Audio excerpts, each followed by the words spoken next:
प्राचीन समय की बात है। अयोध्या नगरी में हरिश्चंद्र नामक एक राजा राज्य करता था। हरिश्चंद्र अपने सत्य धर्म के लिए विख्यात थे। अपनी प्रजा के प्रति अत्यंत न्यायप्रिय करुणामय थे।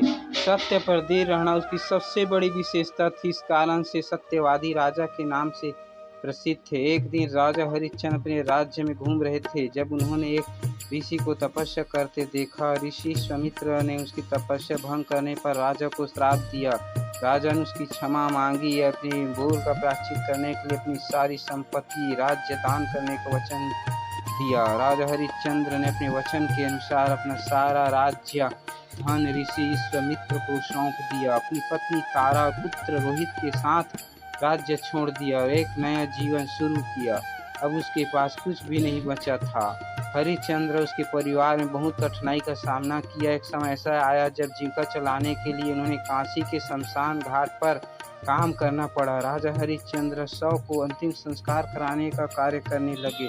उन्होंने यह काम भी पूरा निष्ठा ईमानदारी से किया। इसी समय उसकी पत्नी तारा पुत्र रोहित जंगल में जीवन यापन करने लगे। एक दिन एक सांप के काटने से रोहित की मृत्यु हो गई। तारा अपने पुत्र के शव को लेकर शमशान घाट पर पहुंची। शमशान घाट पर हरिश्चंद्र की ड्यूटी पर थे। उन्होंने पुत्र के शव को देखकर उसका हृदय द्रवित हो गया, लेकिन उन्होंने अपने कर्तव्य और सत्य के मार्ग पर डटे रहते अपनी भावना को नियंत्रित किया।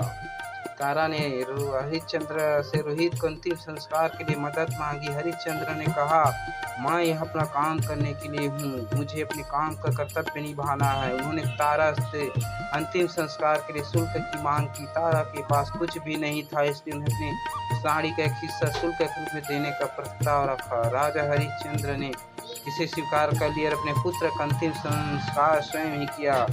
उनकी यह सत्यनिष्ठ और कर्तव्य प्रार्थना देखकर देवता भी प्रभावित हुए।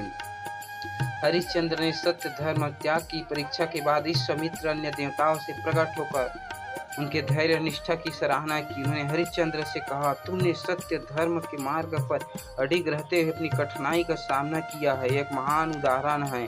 देवताओं ने उन्हें अपने परिवार को पुनः अपने राज्य में लौटने का आदेश दिया। उसकी सारी संपत्ति और वैभव को पुनः स्थापित किया। राजा हरिश्चंद्र तारा रोहित के जीवन को पुनः सामान्य बना दिया गया। हरिश्चंद्र अपने राज्य में वापस आए, पुनः न्याय और सत्य की मार्ग पर चलते अपनी प्रजा का भला करने लगे। उनकी इस सत्यनिष्ठ धर्म प्रायणता ने अजर अमर कर दिया। कहानी का सारांश।